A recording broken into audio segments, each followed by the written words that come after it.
Ще не вмерла України ні слава, ні воля. Bienvenue dans cette présentation tactique de l'équipe d'Ukraine. Alors on n'a pas de pads ultra moderne, on n'a pas de trucs qui vont vous montrer les déplacements des joueurs et tout. Chez Footballski, on a des crayons de couleur, on a du papier. On va faire ça comme ça, on a un peu piqué les idées de Didier Roustan, on va pas se mentir, Didier, si tu nous regardes. Merci pour tout. On va surtout se concentrer sur l'équipe d'Ukraine. Avant, l'Allemagne nous intéressait quand ils étaient divisés en deux, l'Allemagne de l'Est, tout ça. Maintenant qu'ils se sont réunifiés, les cheveux, c'est plus notre problème.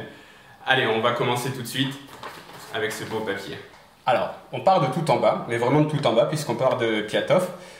Piatov, c'est le genre de mec, on ne sait jamais s'il va nous sortir un match héroïque ou un match catastrophique. Il a sorti 2 matchs héroïques en barrage contre la Slovénie, donc il est là. Il a sorti 2 matchs catastrophiques en amical contre la Roumanie et l'Albanie, mais il sera là quand même. En même temps, les barrages, ça compte plus que les amicaux. Devant, on a une ligne de 4 immuable qui est composée de Shevchuk, Rakitski, Khachridi et Feditsky. Fedetsky, donc j'oublie, il y a un cas ici, mais il y a un cas ici. Donc Shevchuk, Fedetsky, ce sont 2 latéraux de devoir, des bons joueurs. Si l'équipe joue haut, ils peuvent apporter défensivement. Si l'équipe joue bas, ils vont se battre comme des charognards et ils vont rien lâcher. C'est sans doute le scénario vers lequel on se dirige. Rakitski et Khachridi, c'est dans la force de l'âge. C'est 2 joueurs très physiques, c'est 2 joueurs qui sont très durs au duel. Malheureusement, qui sont un peu par moments bêtes tactiquement, c'est-à-dire que si, par exemple, si l'Allemagne joue avec Mario Gomez, Rakitski va le suivre et Khachridi va le suivre un peu bêtement, ce qui va ouvrir des espaces pour des mecs comme Thomas Müller, par exemple, qui n'ont absolument pas besoin de ce genre de choses. Juste au-dessus, ce milieu de terrain qui, selon nous, pose problème. Le milieu de terrain qui devrait être aligné est celui-ci. Sidorchuk, Stepanenko et Rotan. On vous a mis Rybalka, ce qui serait encore plus défensif que ce qu'on envisage.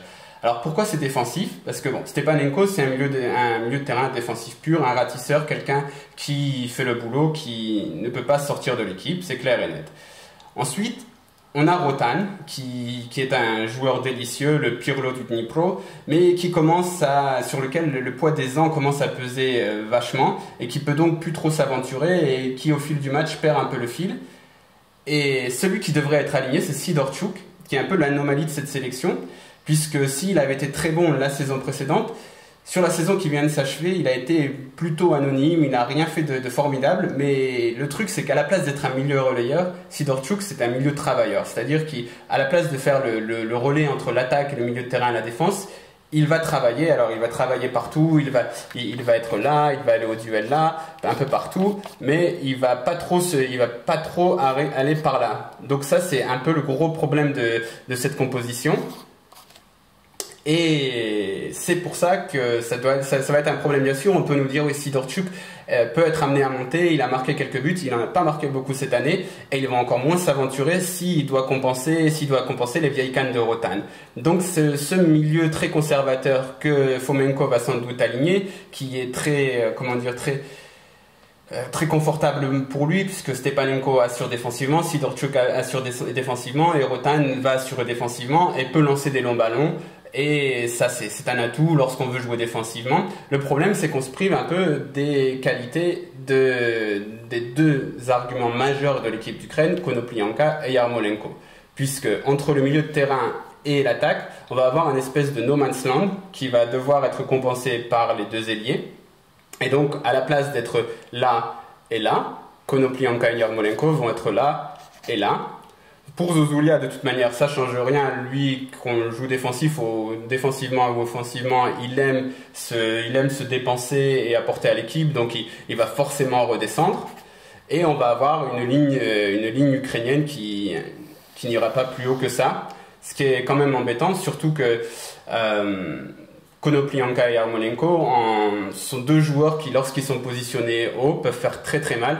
Comme Konoplyanka, on le sait, déborde très facilement sur l'extérieur et adresse des centaines de centres par match. Ce qui, avec un bon joueur de tête comme Zozoulia, que vous avez appris à connaître en bon lecteur de Footballski, puisque son portrait a été publié il y a peu sur notre site. Donc les bons centres de Konoplyanka pour Zozoulia, c'est très utile, mais on risque d'en voir très peu si Konoplyanka est là et s'il s'échigne à défendre sur le latéral allemand. Pareil, Yarmolenko est très fort lorsqu'il s'agit de rentrer dans l'axe et de rentrer sur son pied gauche pour adresser des amours de frappe qui finissent souvent dans les lucarnes opposées. Mais là, comme il va se retrouver beaucoup plus bas, ça va être difficile de déclencher des frappes de 40-50 mètres. Donc c'est aussi un atout qu'on perd.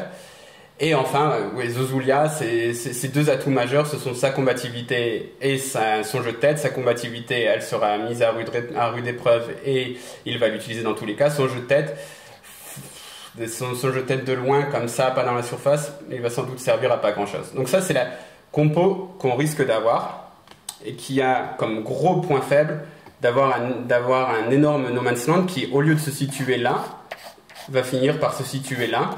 Et de ne pas pouvoir marquer de but, c'est quand même rédhibitoire au haut niveau et c'est surtout rédhibitoire pour empocher quoi que ce soit dans un match. Alors voici l'équipe que l'on aimerait voir. Maintenant, le seul changement en fait, il y avait Piatov aussi qu'on aurait pu enlever, mais bon, on n'en demande pas trop. On aimerait voir Kharmash à la place de Rotan par exemple, qui pourrait toujours rentrer un peu plus tard. Mais Kharmash, c'est qui? C'est un milieu box-to-box qui évolue au Dynamo Kiev, qui est aussi un peu un joueur fantasme qui peut passer complètement à côté d'un match, mais qui, s'il est dans un bon jour, peut être le joueur décisif de son équipe. Ceux qui suivent le Dynamo en Ligue des Champions ont pu notamment le constater lors du match contre Porto, où il avait été énorme et il avait permis le match à Kiev contre Porto, il avait permis d'arracher le match nul 2-2, notamment grâce à son activité, parce que Kharmash, c'est pas un joueur qui va rester en place ou qui va simplement défendre. C'est pas Sidorchuk, c'est pas un milieu travailleur, c'est un milieu il va être aussi dans la surface, il va être aussi souvent là, derrière l'attaquant, il va défendre aussi, il va redescendre bien bas, et il peut même déborder, on l'a vu cette année, faire réussir pas mal de centres décisifs avec le Dynamo Kiev. Donc voilà, avec Kharmash, on a quand même une autre occupation de l'espace qu'avec Rotan, qui lui resterait plus par là. Enfin, voilà, par là quoi. Donc ce serait une bonne surprise. Donc on vous invite vraiment à faire attention au moment des compos. Si vous avez un milieu de terrain Sidorchuk, Stepanenko, Kharmash, ce sera une bonne nouvelle. Par contre, si c'est Sidorchuk, Stepanenko et Rotan ou Rybalka, ça voudra dire que l'Ukraine a décidé de jouer défensif et de laisser un no man's land ici. L'autre côté positif avec Kharmash sur le terrain, c'est qu'en plus de ça, on va déjà jouer plus haut. On va donc avoir Konoplyanka et Yarmolenko dans des zones beaucoup plus dangereuses. Donc Konoplyanka, forcément, ses débordements ici vont être beaucoup plus utiles à l'équipe et il va donc fournir en ballon Zozoulia dans la défense. Et Yarmolenko, pareil, il va aussi rentrer par là. Il connaît très bien Kharmash, en plus, avec qui il a évolué et avec qui il a une excellente relation technique cette année au Dynamo et depuis plusieurs années. Donc cette année, ils se sont très souvent trouvés ensemble. Donc que les aligner ensemble, Sidorchuk joue aussi au Dynamo, c'est avoir une certaine complicité. Et ça permettrait d'avoir un vrai jeu offensif et de ne plus avoir ce no man's land comme on avait sur la précédente compo. Là, Zozoulia travaillerait toujours autant, mais il travaillerait vers l'avant, il travaillerait à harceler Hummels et Boateng, ce qui serait beaucoup plus utile que de le voir redescendre et de se battre autour du milieu de terrain. Donc ça pourrait vraiment être le joueur clé, c'est ce troisième milieu de terrain. Étant entendu que Stepanenko débutera et que assez bizarrement Sidorchuk débutera parce que Fomenko le fait jouer très souvent, même lorsqu'il est moins bien. Donc Sidorchuk devrait débuter. Le top, ce serait bien sûr que Sidorchuk soit remplacé par Rotan, mais là encore, ça pourrait donc déséquilibrer l'équipe parce que Rotan est âgé et qu'il ne peut pas travailler autant que Sidorchuk travaille. Donc cette option permettrait d'avoir un milieu de terrain qui serait travailleur, technique et offensif et qui aurait aussi un bon équilibre. C'est ce qui nous paraît le mieux. C'est donc notre conseil tactique à ce bon vieux Fomenko: fais-nous jouer Kharmash et ne joue pas trop défensif. Donc voici les deux options tactiques. Alors celle qui va sans doute être choisie par Fomenko, avec un milieu de terrain plutôt défensif, qui va donc obliger Yarmolenko et Konoplyanka à jouer plus bas, qui va pas jouer sur les forces de l'équipe, ce sera un combat physique. C'est une chose que les Ukrainiens peuvent faire, notamment avec leurs défenseurs. Mais bon, on va jouer contre la meilleure équipe du monde, donc en même temps, si on a un entraîneur un peu ambitieux, on peut peut-être se dire que de défendre, ça va finir par craquer parce qu'en face, il y a des joueurs qui sont champions du monde. Voilà. Donc nous, ce qu'on le propose à ce bon vieux Fomenko, c'est de tenter un coup et de mettre Harmash au milieu, comme il l'avait fait par exemple à l'aller du barrage aller des éliminatoires contre la Slovénie. Donc Harmash, même s'il rate son match, ce qui lui arrive assez souvent parce que c'est un joueur instable dans sa tête, il va toujours apporter des relais, un peu plus haut à Yarmolenko, à Konoplyanka, encore une fois surtout à Yarmolenko avec qui il a une très bonne relation tactique et technique. Et il va toujours travailler et il va permettre une meilleure utilisation de l'abattage de Sidorchuk que simplement celle de compenser les vieilles cannes de Rotan. Donc on lui conseille vivement ça, même si on adore Rotan, on conseille quand même ça, ce bon vieux Fomenko. Voilà.